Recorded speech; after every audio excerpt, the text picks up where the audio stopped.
This conference will now be recorded. Thursday, December 8th, 2022, meeting of the Montechusett Regional Planning Commission to order at 7 p.m. Second item is introductions. In that way, I'll just read off the names of the people I see here. No need to respond. And if I miss you at the end, please let me know. Guy Corbisiero, myself, Laura Schifrin, Dean Valier, um, Glenn Eaton, Peter Cunningham. God, my screen just went small. I can't see anybody.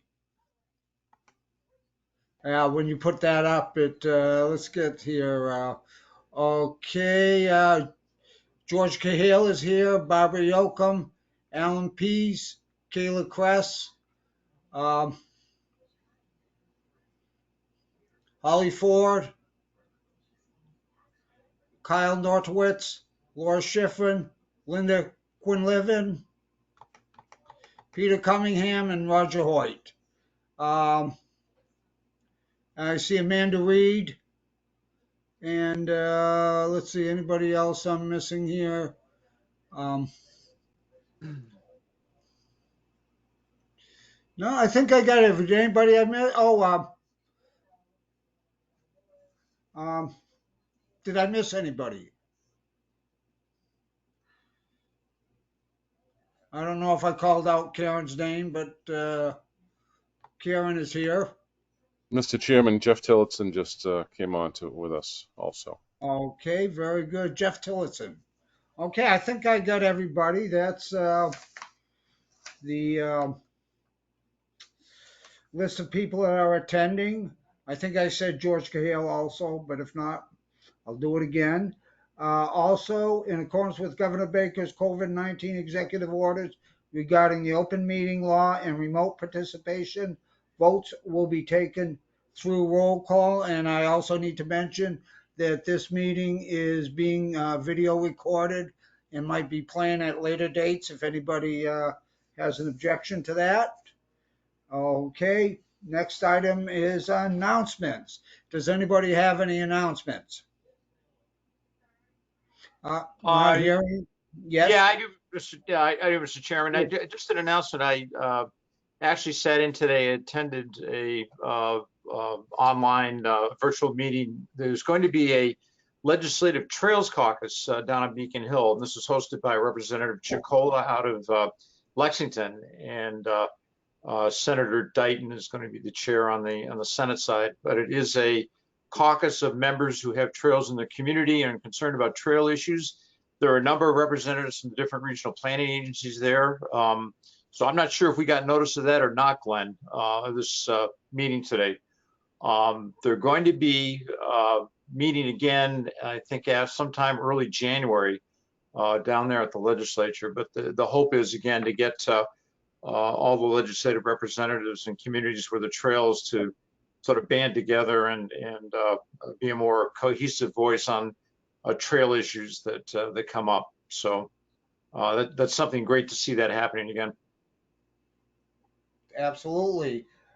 Did you hear anything on that, Glenn? Yes, I believe I did. If it's the same thing, it was some sort of invitation to the State House. It was related to trails. I believe it's the same thing that Peter's talking about. Probably I believe is, yeah. so. Yeah, that makes sense. We should keep track of that one, Glenn. I think there may be some, particularly when there are projects that come up that require, working with other regional planning agencies.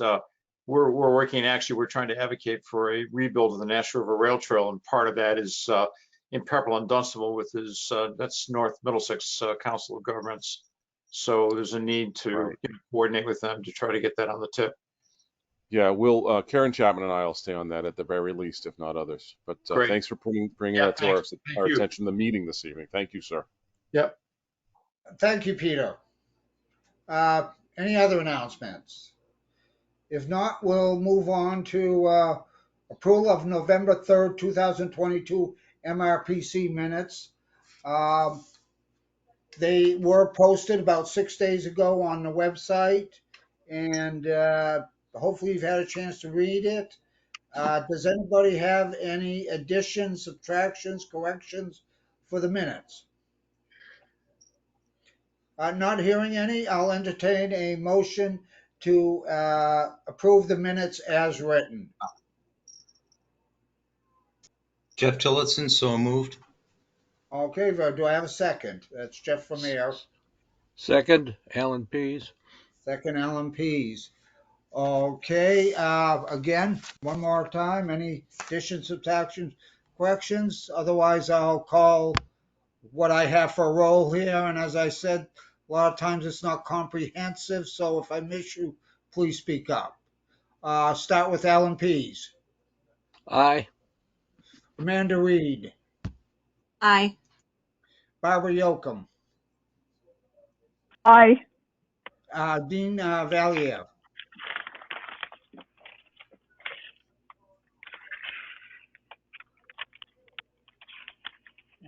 Okay, don't hear from Dean, so Jeff Tillotson. Aye. Kyle Nartowicz. Getting a thumbs up from Kyle. Laura Schifrin. Aye. Peter Cunningham. Yeah, Cunningham, I'll abstain. I was not at that meeting. Okay, very good. Roger Hoyt. Aye. Okay, very good. The minutes are approved unanimously with one abstention. I guess that's not going unanimous, but okay. Next item we move on to is come on, computer. Cash schedule. The cash schedule was sent to you as along with a list of expenses. I think it went out yesterday, and it is also in the handout. Linda, will you be taking this? Yes, I'll be taking it, Guy. Thank you. Thank you. So the opening Could we balances, could we make a quick note, Linda? If anybody who's not speaking, could they mute? Thanks a lot. I'm sorry, Linda. I just want to make sure we can give you some quiet space for you to talk. Sorry, Linda. Go ahead. no problem. So the opening balances from October 31st was $834,483.82. And the total receipts, which include cash receipts and transfers, was $128,141.04. And the total cash on hand before this warrant was $962,624.86. And all cash disbursements totaled $296,598.79, which leaves a balance total on deposit of $666,026.07. Very good. Thank you very much, Linda. Do we have any questions of Linda to the cash schedule or to the list of expenses that were sent to you? Hi, Laura Schifrin. Yes, Laura.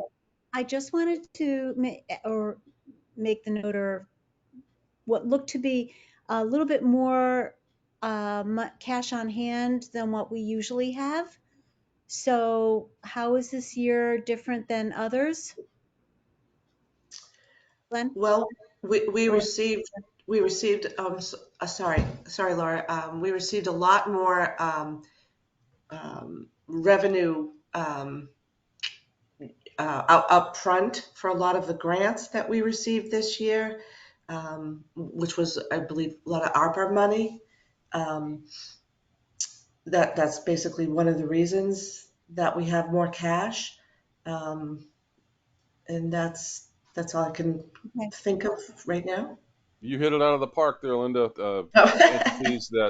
Entities that didn't pay us upfront in pre-COVID Right. turned around and said, "Let's give you this money ahead because we have less people in the office to process paper, less staff.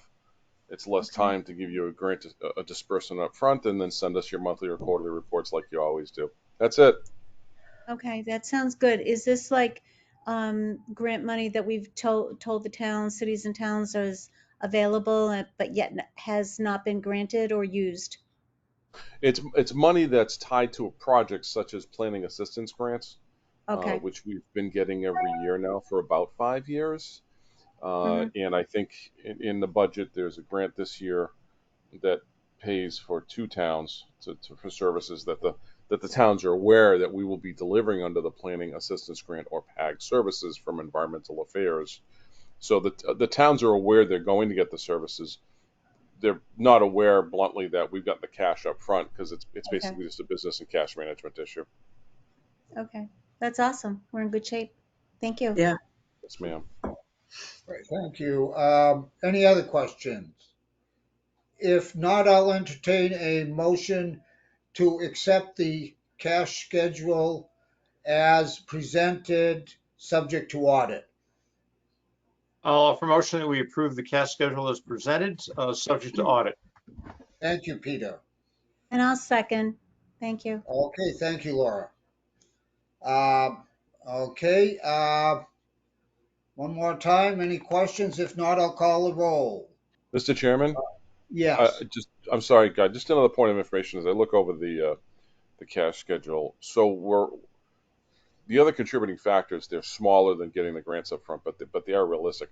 The revolving loan fund from the EPA grant, that money rolls in at $3,000 a month, and he's paying better now. So that's another reason why the overall cash balance is increasing, because you'll see EPA program income account enterprise at 270 odd thousand.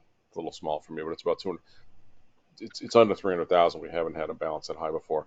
And then also because we're managing the cash, not so forget the budget for a second, but we're doing better cash management to put our money into the MMDT account, Mass Municipal Depository Trust, which is our savings account. And because of the economy, and bluntly, when the economy does worse, bonds do better, and the Fed's been increasing the prime lending rate. So our interest rate that we're earning in MMDT is higher. We're earning over $900 a month in the MMDT account. I've asked Laura and Chris McNamara to track this money separately.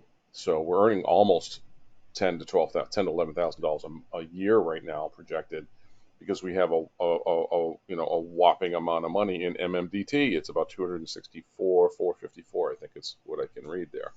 So these three things are really contributing. Mr. Chairman, I'm sorry. I just want to make sure all three of those things are on the record. Thank you, sir. oh no, information is king. Thank you, Glenn. Okay, not hearing anybody else, I'll call the roll, starting with Alan Pease, Aye. Amanda Reed, Aye. Barbara Yocum, Aye. Dean Valier, Aye. Jeff Tillotson, Aye. Kyle Torwitz, Dr. Witz, sorry. Thumbs up from Kyle, Laura Schifrin, Aye. Peter Cunningham, Cunningham, aye. and Roger Hoyt. Aye. Okay, it's accepted unanimously unless I missed somebody. Nope, not hearing anybody. We'll move on to the next item, which is guest announcements and question. George Cahill, this is the spot. Do you have anything for us?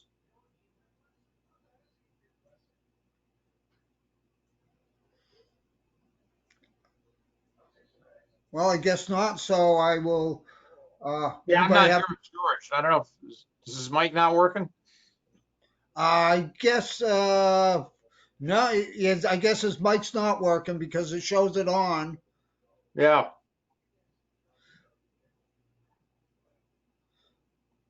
Well, George, chime in if we can't hear you, so your mic's not working.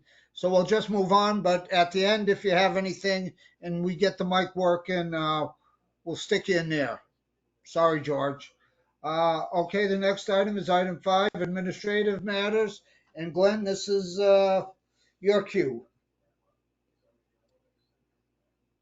Okay, thanks, Mr. Chairman. The item 5.1 is to put a new program on the radar screen of local officials. So this is the first time second time actually we've had a chance to talk about the Digital Equity Planning Program. put out by Mass Broadband Institute and Mass Technology Collaborative. Here's the bottom line with these 3 paragraphs, folks. Creating a local digital equity plan enables the state to take all local plans and put it in a statewide plan to improve broadband infrastructure using ARPA money.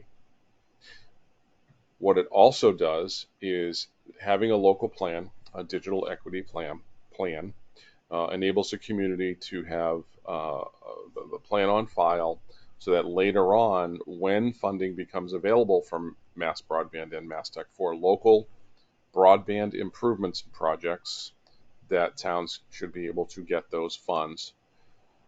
This is about, bluntly, getting those people who are disenfranchised, disconnected from the internet, or having no or very low connectivity to the broadband infrastructure system to be identified through local planning processes, have a document created for each community or a series of communities in small regional plans, and then have those plans done so you can say, hey, state, what about us?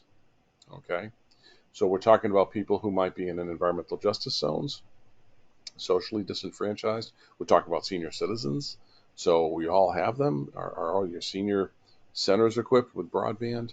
And I think the last thing I want to say is that the regional planning agencies were invited to be qualified consultants to deliver these planning services to our communities. I believe every RPA signed up to do that within our regional jurisdictions. And we had our inaugural Lunch and Learn series last week. I think it was Thursday. It was noon Thursday, December 1st. And about 6 communities were in the room, our GoToMeeting room, to learn more about digital equity planning. Right now, the portal is open and towns can apply online.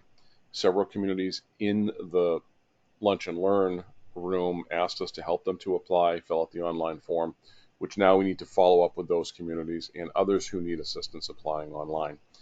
The application, honestly, is something staff can do in about an hour or 2 tops, but local officials are either going to do it themselves or they're going to ask for assistance. Gardner asked us to help if we were able to help. We're here, and a few other towns did. It's not complicated, but it's another thing to do for local officials. So we're here to help. That's the bottom line. This work would come out of the Planning and Development Department, so feel free to contact Karen Chapman directly or me, and we'll set you up. We'll get you going. This handout went out electronically, so if you clicked on that broadbandmasstech.org digital equity program hypertext link in blue there, you can learn more about the program. Thank you, Mr. Chairman. I can move on if there aren't any questions. Okay, very good. I know Winchendon is very short within the amount of people that can access broadband, so it would behoove us to get a hold of you or Karen and discuss how to move forward, or any other community that is like us, correct? Yes, please just email us. That's the fastest thing you can do is if you want to help with the online application. I mean, honestly, bluntly, how I'm figuring this is that Karen and her staff could do this, quite frankly, on a phone call over the phone, and then just with the local official on the other end, and we could just fill out the application online for you. But with you would expedite. I think it would take about an hour. It's not really complicated, but working with a local official, set aside an hour. That'd be the best. So, Mr. Chairman, please have your people in the planning development just give us a jingle or an email, and we'll get on top of it. We will send out more correspondence on this, but here's really the big takeaway, folks. We all know about the ARPA, state and local fiscal recovery funds, SL, FRF, and those monies are here. Please don't miss the opportunity to take advantage of those, whether they're for planning or brick and mortar, because they're not going to be here forever. Thanks, Mr. Chairman. Oh, very good. Thank you, Glenn, because we just redid our contract with Comcast, and as far as expanding our broadband,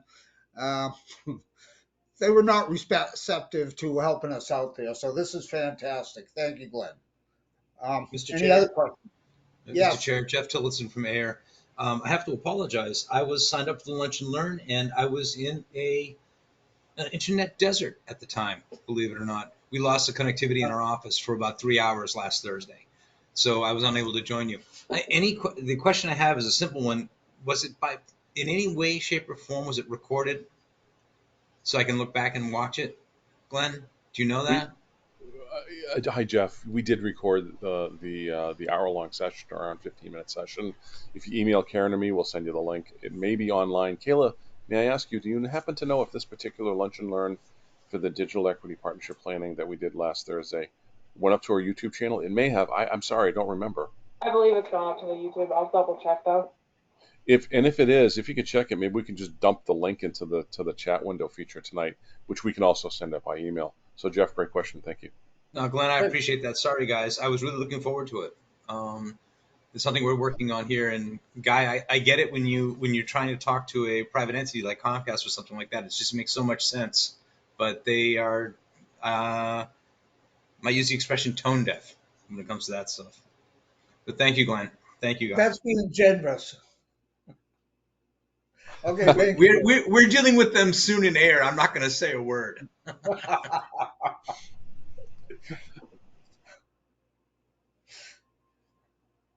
Okay. I very see good. Kayla put it in the chat, so that's great. Jeff, Very great good. question. Thank you. The irony is that because you're an internet desert, you couldn't attend the meeting, and this is about eliminating internet deserts. It's that. So, wow. So sorry to hear that, but So Glenn, the irony is even worse. I'm the one who set up the cutover to the new internet. oh, I don't know if I would have admitted that in a public meeting, Jeff. The phones were fine. We lost the data connection. It was a guy on a truck. It turns out. I see. Okay, the guy. Okay, call the guy. I get it. The guy in the truck. I understand. Mr. Chairman, I'm okay with this unless there's any other questions or comments. But we're here to help. You pay an assessment, folks. Call us, email us. Please don't be shy. I wish I had 22 emails after this meeting every month. I really do. But go ahead. Okay, I think that's all. Please go on, Glenn. Okay, 5.2 is about, this is just a quick update about records preservation. So I've asked Rico to send us a quote for the digitization or digitizing a lot of our paper records, about 20 bankers boxes worth of fiscal records, 2 or 3 boxes worth of receivership records. We have about a half a dozen bankers boxes full of planning documents that go back to the 70s. And it's really, and there was one other category, I can't remember. Anyway, those are the 3 big categories. We have about 30 boxes that need to be digitized. You can't destroy a public record in Massachusetts unless you've got it properly recorded somewhere. So the theory here is that we get them digitized, and then we fill out the forms to the Secretary of State's Public Record Division, and we ask him if we can destroy the paper stuff so we can free up storage space. And that's the elevator speech, ladies and gentlemen. That's what we want to do.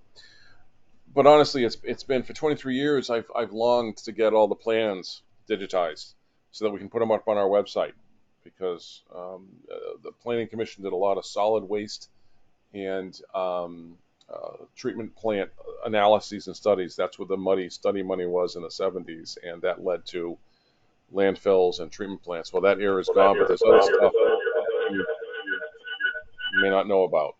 So we certainly want to make those available. I'm still waiting for. I thought I'd have the quote tonight to act on, but we don't. So hopefully this will be addressed in January. I don't think it's going to be a small ticket item. I think it's going to be fairly decent size in budget. We may do this next year, but to be determined.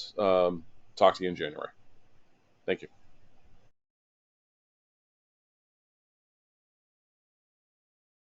If no questions, please move on, Glenn. You got it. Kayla's scrolling. I see it already. And we're on 5.3, maybe? Neshoba Valley Chamber. Okay, so I'm going to give you a monthly update on the Executive Roundtable program information. The November session we had went out to Concord, and I'm with a group of about 8 people, and this month's session was about setting goals with employees and progressive discipline. So it was a good meeting. The next one will be another subject, and I'll let you know what it's about. But I think this was the 3rd session, and each one is beneficial. We're getting a lot out of the $350 that we spent for me to improve my skills. So it's very helpful. 5.4, Kayla?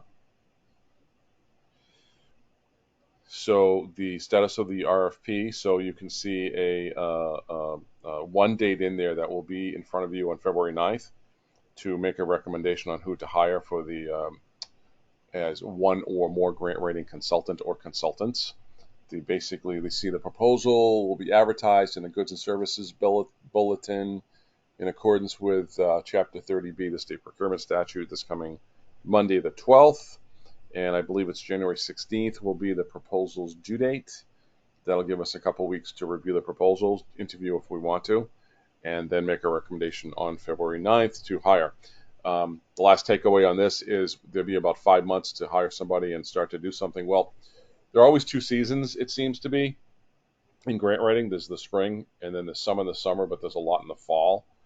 Grant organizations don't like to put out RFPs in the summer because they like to take vacations, but they don't mind giving you a grant deadline about, July 3rd, on sometimes December 23rd. And I can tell you these things happen. So we're trying to hire a grant writing consultant to get to the spring season.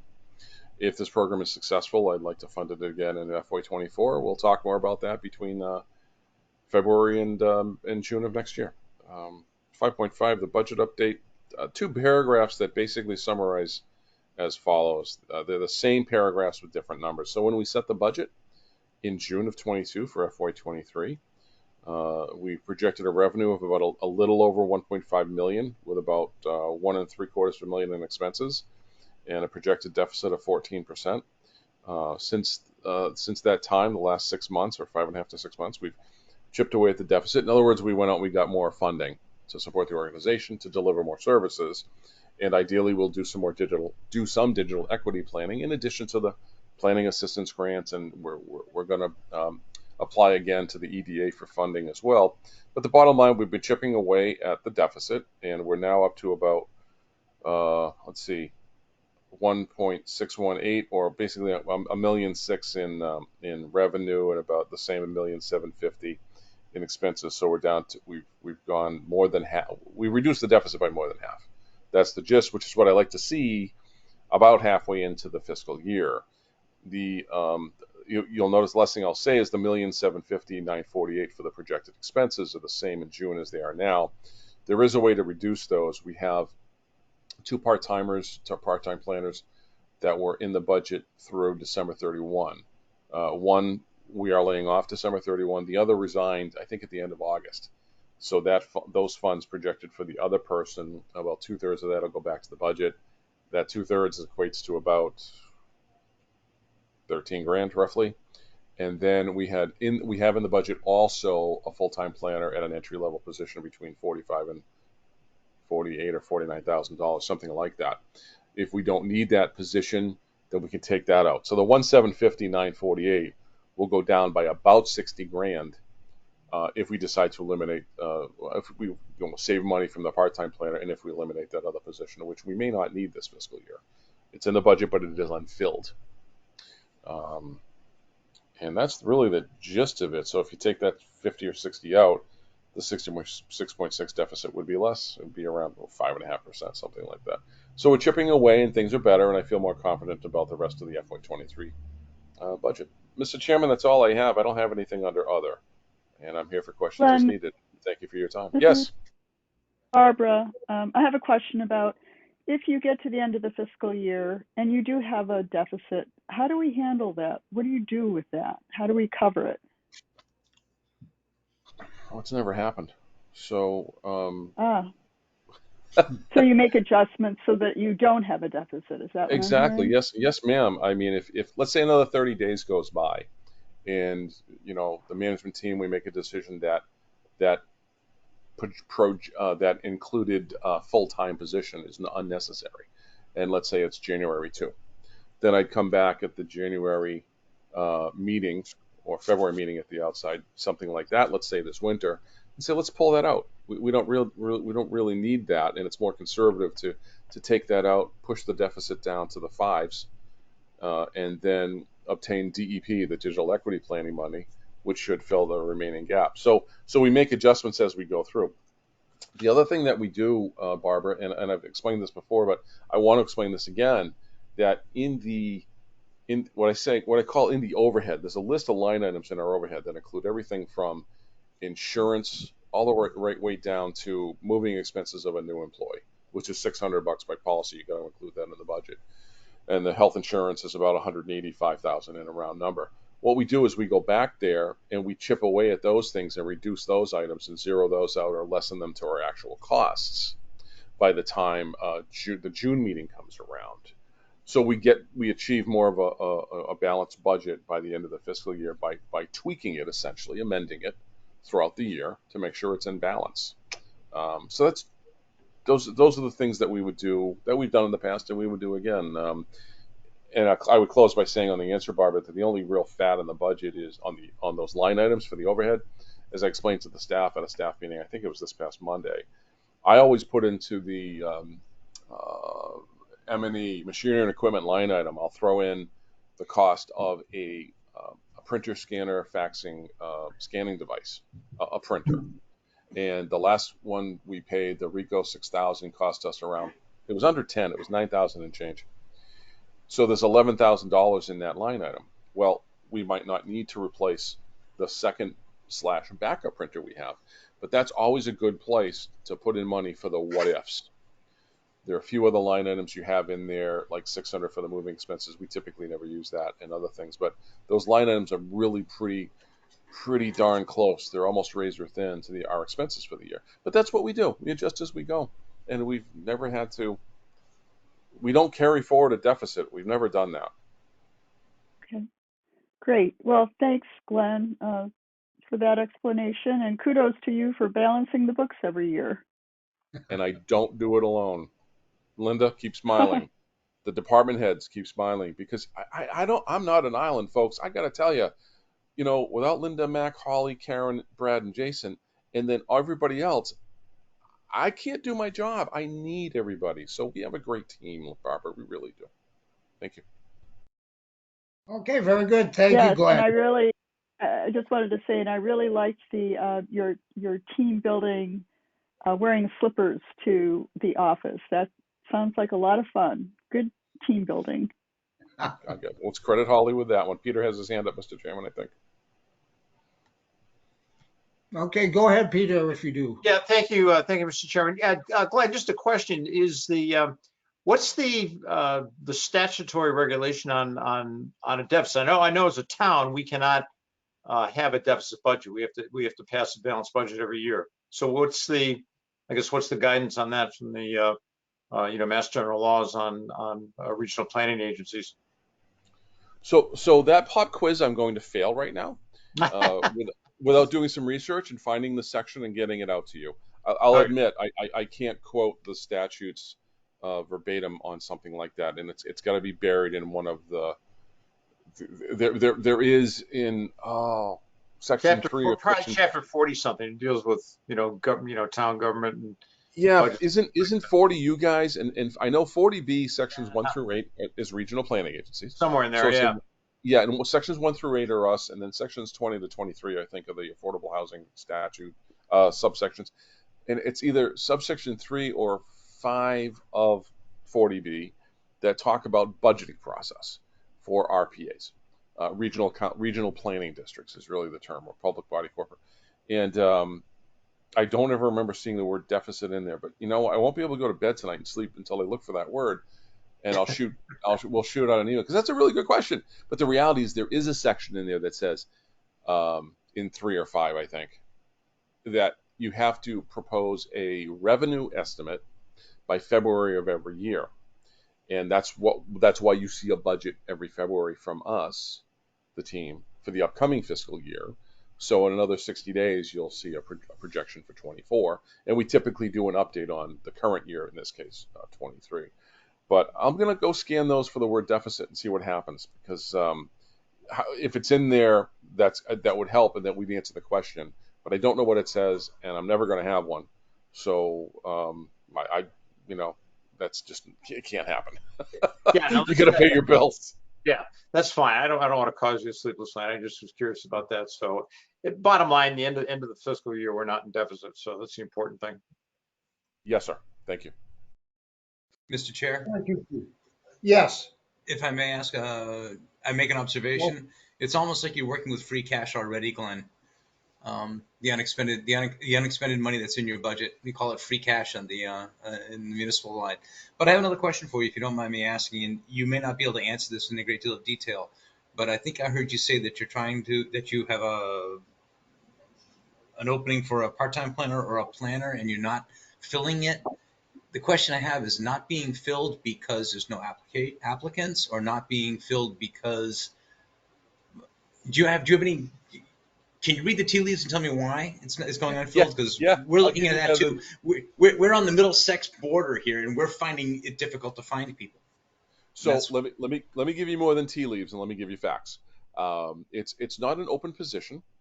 It is a line item in the budget that, subject to sufficient revenue coming into the organization, which is the same thing as me saying, subject to us being able to deliver more services like digital equity planning and EDA and more EPA and other alphabet soup grant funds, that would increase the need for us to then open the position, advertise it, and then hire someone. Understood. So it's not an open position. It's a line item in there. And, sometimes I throw a line item in the budget and you folks approve it just to say, we might need a planner going forward. And sometimes I have to be more conservative and say, geez, folks, we're in a recession. I don't see anything. I need to take care of the existing team and make sure we can all get through the year with all X of us on the payroll. Well, thank you. I don't envy you having to come up with a bench when you need it, as opposed to having somebody on the bench and just having them when you need them. We're struggling with that out in Western Massachusetts, the business I'm at now. Finding people is a challenge, and I'm actually trying to convince them that we need to have that extra player somewhere available. But thank you. I appreciate you. It's really a bear. Yeah, thanks for making it clear. Thank you. No problem. And Jeff, the other part of the answer, which I didn't really think about, was when I referred earlier in my report to a grant writing consultant. We have a certain number of staff, all right? We have 4 in admin, 2 in GIS. So 4 and 2 is 6. And we get about 11 planners, 10 planners. The planners are so busy right now. We don't have we have no bandwidth to write grant proposals. Thus, I went to the commissioners last month, asked if we could transfer 50 out of the savings account, the MMDT, make it available to hire a grant writing consultant to do 2 things. One, write grants to deliver more services, to increase the budget, to have that revenue available, and not burden our existing staff because they have to do deliverables. Okay. And, the other thing is augment our capacity. And we're doing it under a 1099, a consultancy, not a W-2, not an employee. So it's an experimental year. But that's another part of this this budgeting process. Thank you. Thank you. Thank you, Glenn. Okay, this is the end of Glenn's section. I just want to go back. George, do you have anything, or I think he's on the phone, but he's muted. Can you hear me? Here we go.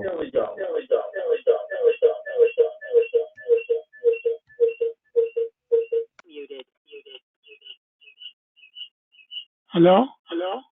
Yeah, George, you'll have to turn off your volume on your laptop so that if you're going to use your phone.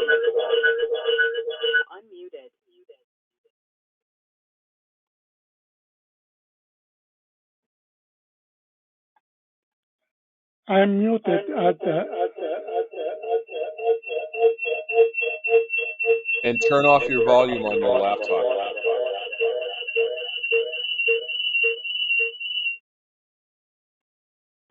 Okay, now? Hello? Perfect, George. You're good. Yes. Okay, can you hear me now? Yes, we can, George. Go ahead. Okay, thank you. Thank you. I promised last meeting to get back to you about the air fence and the snow removal. Mart is responsible for clearing and removing the snow from the parking garage and the rail trail section of the parking garage from Groton Street to Main Street, end to end, edge to edge. And the fence was installed for several reasons: to mitigate the snow drive from the hill and to hold back some of the hill debris and to help create a visual barrier between the facility and the private properties. And the fence was located at the edge of the property, and also to increase safety along the rail trail stretch of the facility. So far, it has been well received from the town officials, and the towns know about it. And last time I communicated with Mr. Tillotson and also our director of capital project. He communicated with Mr. Tillotson. I hope that clear the issue of the fence and the snow removal.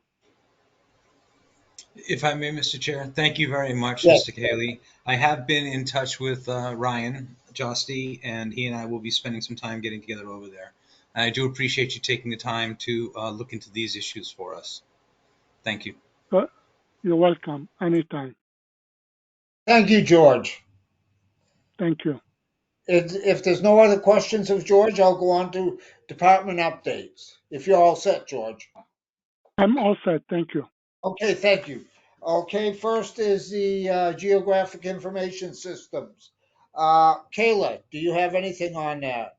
Yeah, I have two things this month. The first is it is the coming to the end of the calendar year, and every calendar year, every town, every community gets 8 hours of free GIS planning assistance.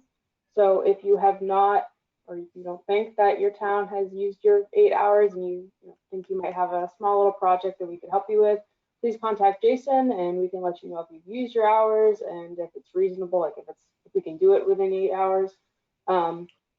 And then start thinking for next year, because it's going to be January before we know it. And then the second item I have is Jason and I have been working with MAPC, who is kind of coordinating this development of a statewide trails inventory, a digital inventory, which will be great for planning purposes. And we kind of see it as roles of RPAs to be kind of collecting this data and then kind of bringing it all together, because that's a huge ask for a town. In talking to the coordinator at MAPC, we are in great shape. We have at MRPC, we have a more extensive inventory, and just our data, how we've set up our data is leagues ahead of what other RPAs have. So we're in really, really good shape, and it's not going to be a huge lift for us to transform our data to fit the state's data or what we want to create the state data to be. We're kind of in a good position to kind of propose what we want this data set to look like. So yes, that is something that we've been trying to do as RPAs for a long time. And so I'm just very happy that this is finally coming to fruition. So thank you. Thank you, Kayla. Any questions of Kayla in regards to GIS matters or what she spoke about? Not hearing any, I'll move on to planning and development. We don't have anybody from that department with us tonight, so do you have anything, Glenn? Basically, if I remember correctly, Karen and Brad have meeting conflicts tonight, and we don't have anything additional. So I think we're okay there, Mr. Chairman. Okay, transit and transportation. Back to you again, Glenn. Do you have Same anything? thing. I believe Brad and Karen have meeting conflicts tonight, so we're Okay, good. I'm sorry. Yeah, That's I okay. heard And the then whole thing register. thanks, Guy. Thank you. That shows how much I listen. Next item is new business. Do we have any new business? Uh, Not hearing anybody, we come to the end, which is adjournment. Do I have a motion to adjourn? So moved. Okay, and that was Laura Schifrin. Laura. And a second? I'll second. Second. Okay, very good. Does anybody have any objection for adjournment? If not, I will call the meeting adjourned at 7:45. Thank you, everyone, and have a great holiday. Yeah, likewise. Good night, Mr. everybody. Chairman, when is Thank our you. next meeting? In January meeting, the date? Do you have that date, Glenn? I'm looking right now. And somebody else is going to get there before me. I know it, but bear with me. January January 5th. 5. See, January Holly 5th. always outdoes me. So January 5, and then thinking ahead, folks, February 9th, not the 2nd. February 9th, not the 2nd. Right. January 5. Thank you. January That's all. 5th, that's my birthday. Happy Oh, birthday. happy birthday. Yeah. Rock and roll. Mine's tomorrow, but nobody gets to know how old I am. Have a nice evening, folks. Another Nice. year of wisdom to share with us. That's the theory, Roger.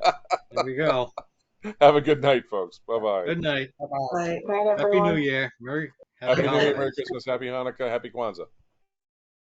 Happy Festivus. There you go. That's-